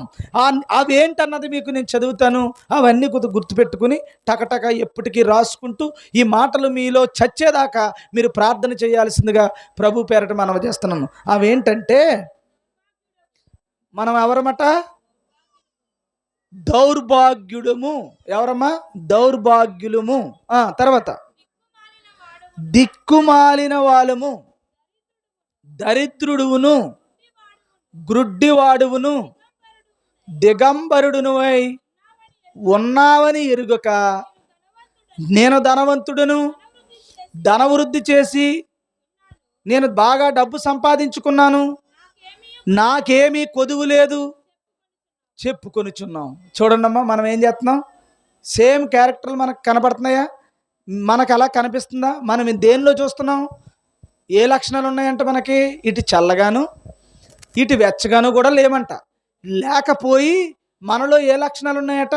దౌర్భాగ్యుడిగా ఉన్నాం, దిక్కుమాలిన వాడిగా ఉన్నాం, దరిద్రులుగా ఉన్నాం, గుడ్డివాడిగా ఉన్నాం, దిగంబరుడిగా ఉన్నాం. ఈ మాటలన్నీ నేను చెప్తాను, రేపు వీలైతే రేపు చెప్తాను. ఈ మాటలన్నీ ఉన్నాయంట మనలో. ఎందుకని? ఎవరికున్నాయి ఈ లక్షణాలు? ఇటు చల్లగాను లేకుండా, ఇటు వెచ్చగాను లేకుండా ఉన్నవాడిలో ఇన్ని లక్షణాలు ఉన్నాయంట ఆ సంఘానికి. ఆ సంఘములో అంటే మనలో ఈ లక్షణాలు ఉంటే వాడట, ఈ లక్షణాలు ఉన్న వాళ్ళందరూ కూడా ఏమనుకుంటున్నారంటే, నేను ధనవంతుడిని అమ్మా, నేను ధనవంతుడిని. ఇప్పుడు మీరు ఏమనుకుంటున్నారు? ధనం బాగా కలిగి ఉంటే దేవుణ్ణి కలిగి ఉన్నాం అనుకుంటున్న లోకం ఇది కదా. డబ్బు బాగా సంపాదిస్తే దేవుడు నన్ను ఆశీర్వదిస్తున్నాడు అన్న కాలం ఇది. కానీ ఇన్ని అవలక్షణాలు పెట్టుకుని, ఇన్ని లక్షణాలు పెట్టుకున్నాడు అనుకుంటున్నారట. అనుకుంటున్నారట ఏమనంటే, నేను ధనవంతుణ్ణి, నేను బాగా డబ్బు సంపాదించుకున్నాను, నాకు అసలు ఏ కొదువ లేదు అని చెప్పుకొనిచున్నాము. అలాంటి లక్షణాలు మన దగ్గర ఏమన్నా ఉంటే తీసేయండి. డబ్బు ప్రామాణికం కాదు. నువ్వు దౌర్భాగ్యుడివా కాదా? ఏమ్మా, నువ్వు దిగంబరుడువా కాదా? నీవు దిక్కుమాలిన వాడువా కాదా? గురుడ్డివాడువా కాదా? ఏమ్మా, ఇంకా ఎన్ని లక్షణాలు చెప్పండి అమ్మా. 5 లక్షణాలు ఏంటి? మళ్ళీ చెప్పండి. దౌర్భాగ్యుడివి, దిక్కుమాలిన వాడివి, దరిద్రుడివి, గుడ్డివాడు, దిగంబరుడు. 5 లక్షణాలు ఉన్నాయి. నిజంగా చెప్పండి, డబ్బున్నవాడు దిక్కుమాలుడు అవుతాడా? ఏమ్మా, దిక్కుమాలుడు అవుతాడా? దిగంబరుడు అవుతాడా? డబ్బులున్నవాడు బట్టలు కొనుక్కోలేడా? అంటే డబ్బున్నవాడికి దిక్కుమాలుడయ్యే అవకాశం లేదు, డబ్బున్నవాడికి దిగంబరుడుగా ఉండే అవకాశం లేదు, డబ్బున్నవాడికి దౌర్భాగ్యుడిగా ఉండే అవకాశం లేదు, డబ్బున్నవాడికి గుడ్డోడుగా ఉంటే ఆపరేషన్ చేయించేస్తాడు. ఏమ్మా, డబ్బున్నవాడికి ఏ విధమైన లోటు లేదు కదా. మరి దేవుడు ఏంటి డబ్బుందాడికి అంటున్నారు, మళ్ళీ ఇవన్నీ ఉన్నాయంటున్నారేంటి? ఇవన్నీ ఉన్నాయంటున్నాడేంటి? ఎందుకంటే ఈ అన్ని లక్షణాలు ఇందాక చెప్పని చూసారా, శిష్యులకు వచ్చే కష్టము దగ్గర సముద్రం దాటమని వాళ్ళకేమో తుఫాను పెట్టి వాటిని సహించలేకపోయారు చూసారా, అలాంటి లక్షణాలు అనమాట. వాళ్ళు వెచ్చగా లేరు, అలాగని చల్లగాను లేరు. ఎందుకు లేరు? దేవుడు చెప్పిందంతా చేస్తున్నారు పాపం. కానీ వాళ్ళంతట వాళ్ళు శక్తివంతులు అవ్వలేదు. వాళ్ళంతట వాళ్ళు జయించేటువంటి సహనం వాళ్ళ దగ్గర లేదు, ఓపిక లేదు, ఆ శక్తిని ఆశ్రయించలేకుండా ఉన్నారు. అందుకని ఇప్పుడు వెచ్చగాను లేరు, చల్లగాను లేరు. అందుకే యేసుప్రభు అనుకున్నాడట, పక్కకి వెళ్ళిపోదాం అనుకున్నాడట, దాటిపోవాలనుకున్నాడట. ఎందుకు దాటిపోవాలనుకున్నాడు? కష్టపడుతున్నారు. నేను చూస్తున్నాను అమ్మాయి, సంఘంలో గిన్నెలు తోముతున్నారు, వంటలు చేస్తున్నారు, భోజనాలు వడ్డిస్తున్నారు, ఏమ్మా అన్నీ చేస్తున్నారు, ఎంతో కష్టపడుతున్నారు. ఆ రోజున ఆ భోజనాల కోసం మీ కష్టార్జితాన్ని వెచ్చిస్తున్నారు, ఎంతో ఓపికతో నిలబడుతున్నారు. కానీ మీ నుంచి ఇవన్నీ చేసిన తర్వాత మీ నుంచి దేవుడు ఒకటి కోరుకుంటున్నాడు. ఏంటదా కోరుకోవడం? మీ అంతట మీరు పాపాన్ని జయించగలిగే శక్తి కావాలని కోరుకుంటున్నాడు. మీరు శోధనలను జయించేవారిగా ఉండాలని కోరుకుంటున్నాడు. అందుకే ఈ శ్రమకాల ధ్యాన కూడికలలో మీకు నేర్పిస్తున్న విషయం ఏంటో తెలుసా? మీ అంతట మీరు శక్తివంతులు అవ్వాలి, మీ అంతట మీరు ఆశీర్వాదాలు పొందాలి, మీ అంతట మీరు దీవెనలు పొందాలి, మీ అంతట మీరు మీ రోగాలను మీ ప్రార్థన ద్వారా జయించుకోగలగాలి. ఏ వ్యక్తి అయినా సరే ఎప్పటి వరకుని ఒక మాస్టర్ ఉన్నాడు, ఒక స్టూడెంట్కి పాఠాలు చెప్పాడు. వాడే ఒకరోజు టీచర్ అయితే వాడే ఇంకొకరికి పాఠాలు చెప్తాడు. ఏమ్మా, ఒకరోజు ఒక మాంత్రికుడు ఉన్నాడు, 24 మంత్రాలు నేర్పించాడు. ఒకరోజు గురువు గారు అయిన తర్వాత ఈడు చెప్తాడు. ఒకరోజు ఏలియా దగ్గర శిష్యరకం చేశాడు. ఆ ఏలియా వెళ్ళిపోయిన తర్వాత ఎలీషా సువార్త పరిచర్యం చేశాడు. ఈరోజు దేవుడు కోరుకుంటున్నది ఏంటంటే, దేవుని శ్రమలను అనుభవించిన వాడు దేవుని వంటి వాడు కావాలని చూస్తున్నాడు. ఇశ్రాయేల్ అనే మాటకు అర్థం ఏంటంటే దేవుని వంటి వాడు. దేవుని ఇశ్రాయేలుడైన మనందరము ఎవరమై ఉండాలి? దేవుని వంటి వాళ్ళం అవ్వాలన్న దేవుని ఆశ. అందుకని దేవుడు ఏం చేస్తున్నాడు, ఎన్నో విద్యలు నేర్పించి ఎన్నో వాక్యాలు చెప్పించి నిన్ను మళ్ళీ ఒంటరిగా వదులుతున్నాడు. వదిలిన తర్వాత నువ్వేం చేస్తావో చూస్తున్నాడు. కానీ నువ్వేం చేస్తున్నావు, ఓడిపోతున్నావు, జయించలేకపోతున్నావు, మళ్ళీ పాపంలో పడుతున్నావు. ఎవడో ఒక మాట అని ఇలా చేస్తున్నాడు, ఆ మాట అంటే నువ్వేం చేస్తున్నావు, రియాక్షన్స్ ఇచ్చేస్తున్నావు, అంతే ఓడిపోతున్నావు. సహనము లేదు, ఓర్పు లేదు, భారము లేదు, నీవు దేవునికి విరుద్ధమైపోతున్నావు. నీవు ఈ లోకములో శోధనలన్నింటినీ జయించే స్థితి నీకు రావాలని దేవుడు కోరుకుంటున్నాడు. కోరుకుని ఇప్పుడు వీళ్ళు ఎలాగున్నారు, ఇప్పుడు అక్కడ ఇటు వెచ్చగాను లేరు, ఇటు చల్లగాను లేరు. అందుకని అల్ప విశ్వాసులారా అన్నాడు. అందుకే రమ్య నుంచి నేను దూరం అయిపోవాలనుకున్నాను. చివరికి వాళ్ళకి పరిపూర్ణత ఎప్పుడు వచ్చిందంటే యేసు ప్రభు వారికి పరిశుద్ధాత్మను పంపించిన తర్వాత వచ్చింది. అందుకని మీకు ఏం చెప్తున్నానంటే, మీరు ఎంతో ప్రయాసపడుతున్నారు, ఎంతో కష్టపడుతున్నారు, కానీ శోధనలను జయించే దగ్గరికి వచ్చేసరికి మాత్రం అందరూ ఓడిపోతున్నారు, అక్కడక్కడ తప్ప. ఇది మాత్రం మీరు గుర్తుపెట్టుకోండి.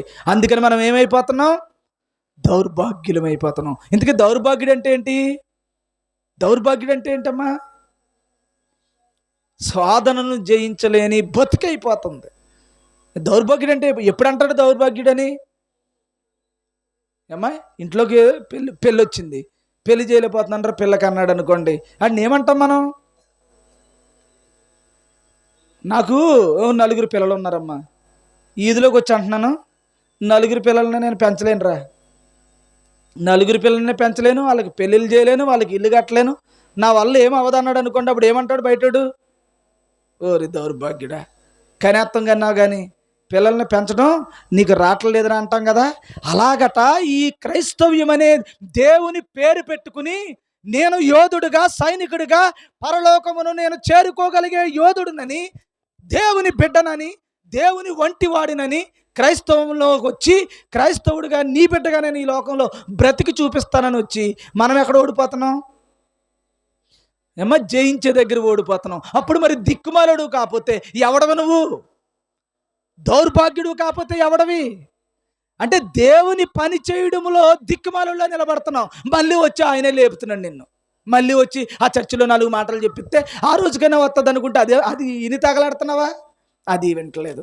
నువ్వు ఎప్పటికి తయారవుతావు, ఎప్పటికి అవుతావు, మహా అయితే గిన్నె దోముతున్నావు, మహా అయితే కుండ కడుగుతున్నావు, మహా అయితే భోజనం వడ్డిస్తున్నావు. వాళ్ళు వడ్డిచ్చారు, శిష్యులు వడ్డిచ్చారు కూడా, అన్నీ చేశారు. చివరికి వచ్చేసరికి పరీక్షలోకి వెళ్ళిన తర్వాత పరీక్షలో ఏమైపోయారు, ఓడిపోయారు. ఓరి అల్ప విశ్వాసి అన్నాడు. ఈ రోజున అదన్నీ మొదట మెట్టు, సంఘ పరిచర్య అంతా మొదట మెట్టు.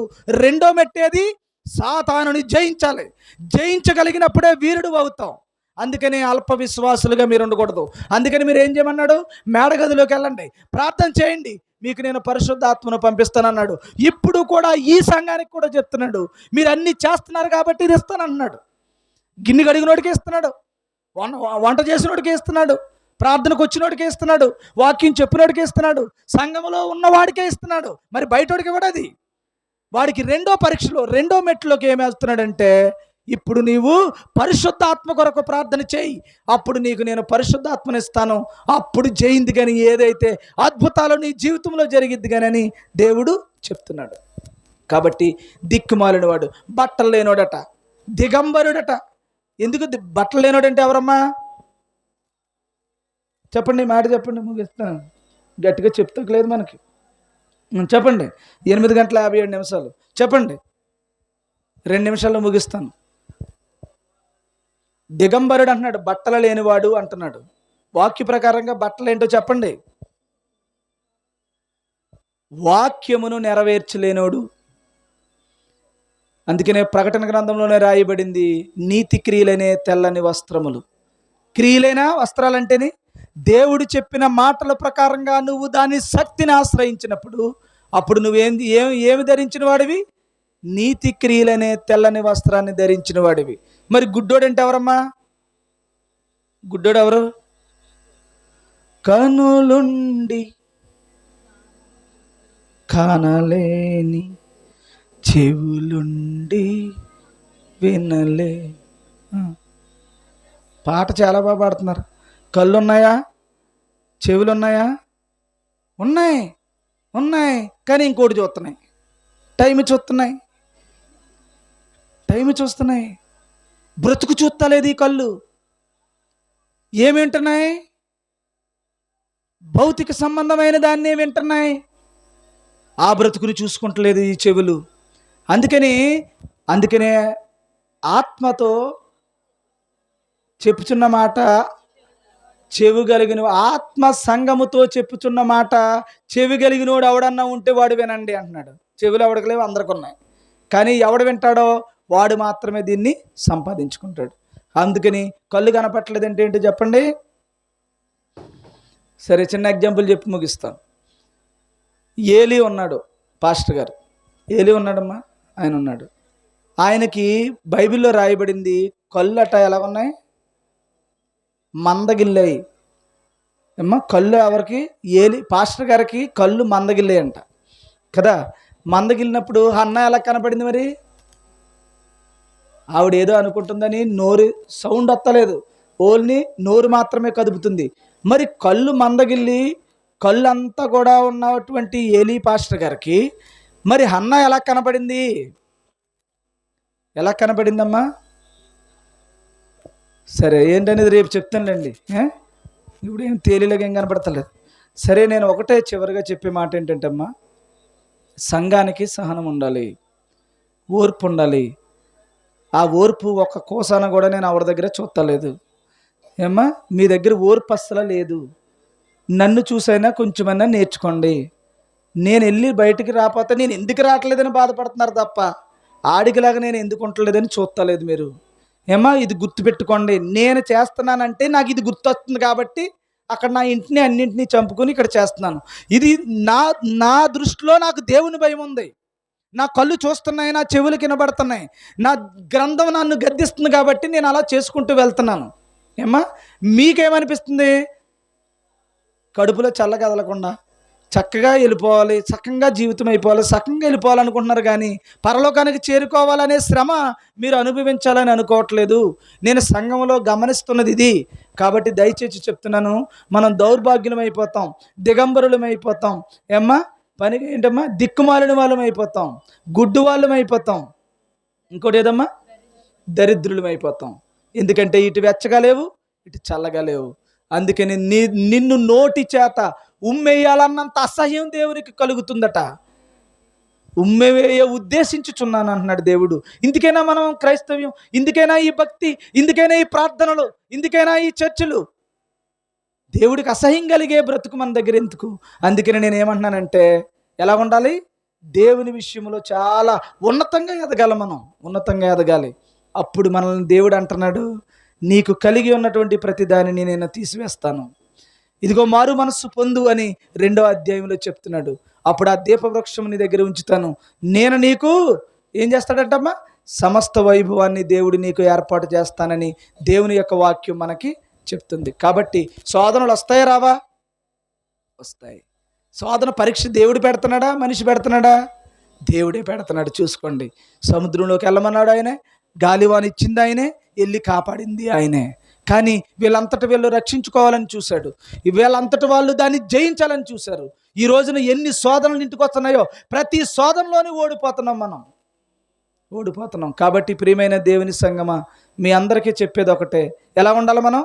బలమైనటువంటి దేవుని యొక్క బిడ్డలుగా ఉండాలి, బలమైనటువంటి దేవుని యొక్క పరిచారకులుగా ఉండాలి. ఏ శోధన వచ్చినా దాన్ని జయించగలిగే స్థితి ఉండాలి. ఏ ఇబ్బంది వచ్చినా అది ఎలా జయించాలో నీకు వాక్యంలో తెలిసి ఉండాలి. అప్పుడే చేయగలుగుతాం. ఫర్ ఎగ్జాంపుల్, నేనే బుద్ధి లేదా నీకు అన్నాను, అప్పుడు ఆ శోధన వచ్చింది, ఎలా జయిస్తావు చెప్పమ్మా మానస? నీకుందా బుద్ధి? మీ నాన్నకుందా, మీ అమ్మకుందా అంటావా? లేకపోతే దాన్ని ఏమన్నా జయించే అవకాశం ఉందా? ఏం చేస్తావు? నన్ను అన్నందుకు ఆయన దీవించండి, నన్నులో ఏమన్నా తేడా ఉంటే క్షమించండి, అయిపోయింది. నువ్వు జయించావు. అప్పుడు దేవుడు అంటాడు పైన. నువ్వేం చేస్తావు?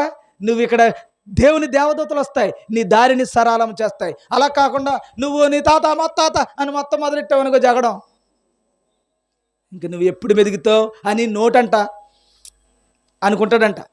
వేయట్లేదండి అంటున్నాడని అంటుంది బైబిల్. నువ్వు దిక్కుమలుడురా, నువ్వు దిగంబరుడురా, నువ్వు చేతగానుడురా నువ్వు అనుకుంటున్నాడు అనమాట ఆయన. అలాగ ఉండకూడదు. మనం ఏ శోధన వచ్చినా ఇంటికి ఏం చేయాలి? టక్కమని సాధించాలి. ఎంతోమంది మనల్ని నిందిస్తారు, అవమానిస్తారు, ఏదైనా చేసుకోనివ్వండి. దేవుడు అనుమతిస్తే తప్ప ఈ లోకంలో నిన్ను ఎవ్వడు ఏమీ చేయలేడు. గుర్తుపెట్టుకోండి, ఇదే గుర్తుపెట్టుకోండి క్రైస్తవుడిగా. ఎవ్వరు నిన్ను ఏమీ చేయలేరు. ఒకవేళ చేస్తున్నా పరలోకము నీకు ఏం చేయాలి? పర్మిషన్ ఇవ్వాలి. ఒక మాట చెప్పనా, గేట్ వేస్తే, నేను కనుక డోర్ వేస్తే ఇంకొకడు ఎవడు తీయలేడు. నేను డోర్ తీస్తే ఇంకొకడు ఎవడు వెయ్యలేడు. చప్పట్లు కొట్టి దేవుని నామమున మహింపరచండి. అదండి క్రైస్తవుడు అంటే. దేవుడు డోర్ తీస్తేనే నిన్ను ఇంకొకడు ఒక మాట అనగలడు. అర్థమవుతుందా? అదిగో ముత్తేలమ్మ నన్ను అర్థమైన మాటలు అనేస్తుందంటే ముత్తేలమ్మకు అనుమతి ఇచ్చింది ఎవరు?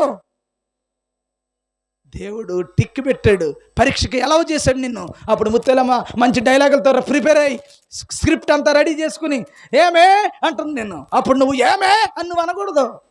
ఏమనాలి? అక్కడ లోపలుండి అమ్మ ఏమైంది అనాలి. ఏమైందంట వేట ఏమైంది అందనుకో. అప్పుడు ఏమనాలి? నువ్వు ఏమనాలి? అమ్మ అలాగేం లేదు, నిన్నేమనుకోలేదు, ఏం లేదు, నాకు ఇబ్బంది లేదు, దేవుడు నేను దీవించగా, కానీ లోపల పోయి ప్రార్థన చేస్తున్నావు అనుకో. అప్పుడు దేవుడు అంటాడు. లేదనుకో, అప్పుడు ఏమంటాడు? నువ్వు మొత్తం గేట్ అంతా నువ్వు బదులు కొట్టుకుని వచ్చావు అనుకో, ఏమవుద్ది? అయిపోయింది, అంతే. పరీక్షలో ఫెయిల్ అయ్యావు అల్ప విశ్వాసులారా అని దేవుడు ఏడుస్తున్నాడు నీ గురించి. అందుకని నిందించి కూడా ఉంటాడమ్మా. ఒక్కొక్కడికి ఒక్కొక్క బాధ ఉంటుంది ఈ లోకంలో. ఏదైనా పడతాడు, కానీ ఏదో ఒకటి పడ్డాడు. ఆ పడలేని దాంతోనే స్క్రిప్ట్ రెడీ చేసి దేవుడు సిద్ధం చేస్తాడు. అక్కడే నువ్వు పడాలి, అక్కడే నువ్వు జయించాలి. ఎక్కడున్నావు అక్కడే జయించాలి, గుర్తుపెట్టుకో. అందుకని 10 మంది అనుకుంటే నీకెందుకు, 100 మంది అనుకుంటే నీకెందుకు? పరీక్ష పెట్టింది ఆయన, గెలిపించేది ఆయన. ఓరి బాబు, ఇన్ని రకాలుగా నిన్ను శోధించాను కానీ ఎప్పుడు ఓడిపోలేదు. ఆ సర్వశక్తుడైన దేవుని యొక్క నీడను బ్రతుకుతున్నాడు రాని అప్పుడు దేవుని దేవదూత సాక్ష్యం పలికితే నీ ఎదుట. అందుకని ఓడిపోకూడదమ్మా. ఆడన్నాడు, ఈడన్నాడు, ఆవిడ ఇలాగంది, ఆవిడకి ముందు అవకాశం వచ్చింది, నాకు తర్వాత వచ్చింది, ఈడు ఏమించి ముందు చదివేస్తుంది, ఆవిడ చదవతలేదు. ఇవన్నీ దరిద్రంలాగా అనిపించలేదు? నాకు ఎలా సిగ్గుగా అనిపిస్తుంది అనమాట. ఇంత చిన్న సంఘమా, ఇంత చిన్న పిల్లలు అయిపోయారా అనిపిస్తుంది. ఆవిడ చదువుతుంది, అంతకంటే నాకేంటి అనుకోవాలి, కానీ చదివేస్తుంది, ఎప్పుడు ఆవిడ చదివేస్తుంది అని లోపల తయారైపోతుంది. ఓర్పు లేదు, సహనం లేదు. ఆవిడ పాడేస్తుందో గంధర్వస్వరం అంటే గంధర్వస్వరమే దేవుడిచ్చిన స్వరంతో ఏదో పాడుతుంది. నువ్వు ఎదిగిన దానివి ఏం చేయాలి? వెనక్కి పోవాలి. వెనక్కిపోతలేదు, ముందు తన్నుకుంటూ పోతావు. ఏం మీరు ఎదగట్లేదు, ఇది మాత్రం చూస్తున్నాను. పైగా ఇన్ని చేయట్లేదు, అక్కడికి వెళ్ళి గిన్నె దోమేస్తాం. అప్పుడు ఆయన అనుకుంటున్నాడు ఇంత కష్టపడి గిన్నె దోమేస్తుంది, పరీక్ష పెడితే పాస్ అవుతలేదు. ఏమా చీపురు పట్టుకుని తుడుతున్నారు. అప్పుడు నేను అనుకుంటూ ఉంటాను, ఏమని? చీపురు తుడుతున్నారు. కొంతమంది ఆ అన్నం తినేసిన తర్వాత కింద ఇది సాంబార్ అది ఒలిగిపోతుంటుంది. నేను చూశానమ్మా, ఇలా చేత్తో అదేదో స్పాంజ్ అంతా ఇలా తుడుతున్నారు. తుడిసని తీస్తుంటే ప్రభువా ఈ బిడ్డని దీవించనుకుంటున్నాను. దీవించాలంటే మరి దేవుడు ఎలా దీవిస్తాడు? ఒక పరీక్ష పెడతాడు. పరీక్షలో పాస్ అయితే అక్కడికి వెళ్తా, ఆ రాజ్యము దగ్గర కూర్చోబెడదామని ఆయన చూస్తున్నాడు. పరీక్ష దగ్గరికి వచ్చేసరికి ఏం చేస్తున్నావు? దీంతో దూరిపేస్తున్నావు తప్ప ఇక్కడికి వచ్చేసరికి ఏం చేస్తున్నావు? దమ్ముంటేని అంటున్నావు. ఏంటి అక్కడ చేసి ఇక్కడ మీరు నిలబడలేకపోతున్నావు. సేమ్ ఇదే పరిస్థితి అలా చేశారు, నిలబడలేకపోతున్నావు. మళ్ళీ పైగా నువ్వేమంటున్నావు? నేను డబ్బు సంపాదించుకున్నాను, నాకు ఏ లోటు లేదు, నాకు అన్నీ ఉన్నాయి అంటున్నాడంట. అక్కడ అదే చెప్తున్నాడు చూడండి, ప్రకటన గ్రంథం 3వ అధ్యాయం, ఇంటికి వెళ్ళి చదువుకోండి. ఇలాంటి లక్షణాలు ఉండి కూడా అలాంటి మాటలు మాట్లాడుతున్నావంటే నువ్వెవరివి అని దేవుడు చెప్తున్నాడు. కాబట్టి ఇప్పుడు ఎందులో నిలబడాలమ్మా మనం? మొదటిదేమో చర్చి పరిచర్య. గిన్నెలైనా మొంతలైనా అక్కడ పరిచర్య అయినా, కష్టమైనా, ఇబ్బంది అయినా, భోజనాలు వడ్డించటమైనా, ఇవన్నీ పరిచర్య ఉన్నవాడికే. రెండోది, అది లేనోడికి అసలు ఈ గొడవే లేదు. పరిచర్య చేసినోడికి మాత్రమే పరీక్ష అనేటువంటి దాంట్లోకి వస్తాడు. పరీక్షలో ఏం చేయాలి ఇప్పుడు మనం? ఒరే గిన్నెదోమని ఈరోజు లేకపోతే చర్చిలో ఈ పని చేశాను, లేకపోతే చర్చికి నేను పెయింట్ వేయించాను, లేదా నేను పెయింట్ వేసాను, నేనే ఈరోజు మంచి కార్యాలు చేశాను, ఇక్కడ చక్కబెట్టాను, ఇంటికి వెళ్తున్నాను, ఎవడొస్తాడో, ఏ పరీక్ష రెడీగా ఉందో అని ఏం చేయాలి? మెంటల్ కానీ రెడీ అయ్యి రావాలి ఇంటికి. అప్పుడు మొదలెడతాడు అవడో ఎక్కడో తక్కువని తొక్కేస్తామంటే ఆని తొక్కేయకూడదు. ఏం చేయాలి? ఆ శోధనను ఇట్టే జయించేస్తావు, ఎందుకంటే ముందుగానే రెడీ అయిపోవచ్చావు కాబట్టి. అలాగే నేను ఎన్నో తొక్కుకుంటూ ఏమ్మా కొదమ సింహాలని, నాగుపాములను అయ్యి అంటాడు బైబిల్లో. ఏమ్మా వాటినన్నింటినీ తొక్కుకుంటూ రావాలి మనం. అవి ఎలాంటివి అంట? కొదమ సింహాలట, నాగుపాములట. అయ్యి బాబోయ్, అవి ఎలాగుంటాయి చూడండి, ఎన్ని ఇబ్బందులు పెడతాయో, తొక్కుకుంటూ పోవాలంతే నువ్వు. అలాగ శ్రమను జయిస్తే తప్ప ఈ సంఘం ఒక్కటే పనికిరాదు. మళ్ళీ చెప్తున్నాను, అలాంటి తయారవ్వండి. ముందేం చేయాలి? పరిచర్య. రెండవది శోధనలను జయించటం. ఈ జయించే దగ్గరే ఓడిపోతుంది సంఘం. మన పరిచర్యకి తిరిగిలేని సంఘం శోధనల దగ్గర అంతకంటే తిరిగి లేకుండా ఓడిపోయే సంఘం అయిపోతుంది ఏమ్మా. అందుకని నిలబడతలేదు, నిలబడలేకుండా ఉంటున్నారు. కొంతమంది ఉన్నారు, కొంతమంది మాత్రం ఓడిపోతున్నారు. సరే, అలాగ మీరు ఉండకూడదని ఇంత గింజుకుని చెప్తున్న ఈ మాటలకి కనీసం గింజుకున్న దానికైనా విలువనిచ్చి ఏమ్మా ఈ మాటలు మనసును పెడతారని మిమ్మల్ని అందరినీ కోరుతూ దేవుడి కొద్ది మాటలను మీలో ఫలింపజేయునుగాక. ఆమేన్. ప్రార్థన చేసుకుందాం. 9 గంటల 9 నిమిషాలు అయిపోయింది, ఏం కొంపలంటిపోలేదు. ఏమ్మా ప్రార్థన చేసుకుందాం, కంగారు పడిపోకండి. ప్రేమ కలిగిన తండ్రి, పరిశుద్ధుడా, నీ ఘనమైన నామానికి స్తోత్రాలయ్యా. ఓపుకున్నంత వరకు పోరాడుతున్నావు నాయన. ప్రభు, నాకు ఇచ్చే జీతం చాలా ధన్యకరమైనదని నేను భావిస్తున్నాను, కానీ నాకు ఇందులో సంతోషం లేదు నాయన. సంఘం అంతా బాగుండాలి, అందరూ బాగుండాలి. ప్రభు, ఎంత లేదన్నా లోకంలోకి వెళ్ళి ప్రభు బలహీనులు అయిపోతున్నారు, దౌర్భాగ్యులు అయిపోతున్నారు, దిక్కుమాలినలు అయిపోతున్నారు. ప్రభు, చూపులేని వాళ్ళు అయిపోతున్నారు నాయన. ఇలా ఉండకూడదని పరిచర్య బ్రహ్మాండంగా చేస్తున్నారు, కానీ శోధన దగ్గరికి వచ్చేసరికి ఓడిపోతున్నారు, అల్ప విశ్వాసులుగా మిగిలిపోతున్నారు నాయన. ఈ సంఘాన్ని బలపరచమని. కొద్దిమంది ఉన్నారు నాయన, చాలా అద్భుతంగా నాయన ఎక్కడ లేని తగ్గిపోతున్నారు నాయన. తగ్గిపోతూ ఉన్నారు. అన్నవాడిని అంటలేదు, ఇబ్బంది పెట్టిన వాళ్ళని ఏమంటలేదు, నిందించిన వాడి ఆడలో గొడవ పెట్టుకోవట్లేదు. చాలా మట్టికి ఎదిగినటువంటి బిడ్డలు ఉన్నారు. కొంతమంది అయితే ప్రభు తండ్రి అన్యాయంగా, అక్రమంగా, నీకు విరుద్ధమైన భావజాలాలతో బ్రతుకుతున్నారు నాయన. అలాంటి వారు అందరినీ క్షమించి ఆ బిడ్డలందరినీ కాపాడి నాయన మారు మనస్సు పొంది పరలోకానికి నాయన నీ బిడ్డలుగా తండ్రి ఉన్నతమైన స్థితిలోకి నిలవబెట్టమని. ఇదిగో నీవు పెడుతున్న ఈ పరీక్షలలో ప్రభా ఈ శోధనలను జయించి నాయన విశ్వాసులుగా తండ్రి ఉన్నతమైన స్థితిలో నిలవబెట్టమని. ఈ కూడిక, ఈ పరిచర్య జరిగించడానికి కారకులైన బిడ్డలందరినీ ప్రత్యేకంగా మీరు ఆశీర్వదించమని ప్రభు, ఈ కుటుంబాన్ని ప్రత్యేకంగా మీరు దీవించమని. శోధనలను నాయన జయించే సమర్థవంతమైన కుటుంబంగా ఈ కుటుంబాన్ని నిలవబెట్టమని. ఎక్కడ ఓడిపోకుండా ప్రభు నీ బలమైన నీ దక్షిణహస్తముతో దీవించి నాయన ఆ బిడ్డలను కాపాడమని తండ్రి. ఈ సంఘాన్ని బలపరచమని, ఉన్నతమైన స్థితిలో నిలవబెట్టమని యేసు ప్రభు వారి శ్రేష్టమైన పరిశుద్ధమైన నామములో ప్రార్థిస్తూ వేడుకొనుచున్నాము పరమ తండ్రి. ఆమేన్. పరలోకమందున్న మా తండ్రి, నీ నామము పరిశుద్ధపరచబడునుగాక, నీ రాజ్యం వచ్చునుగాక, నీ చిత్తం పరలోకమందు నెరవేర్చున్నట్లుగానే భూలోకమందును నెరవేర్చబడునుగాక. మానుదినాహారం నేడు మాకు దయచేయండి. మా యెడల అపరాధం చేసిన వారిని మేము క్షమించున్న ప్రకారం మా యొక్క అపరాధములను క్షమించండి. మమ్మలను శోధనలోనికి తేక కీడు నుండి తప్పించండి. రాజ్యము, బలము, శక్తి, మహిమ నిరంతరము నీవే ఉన్నావు తండ్రి.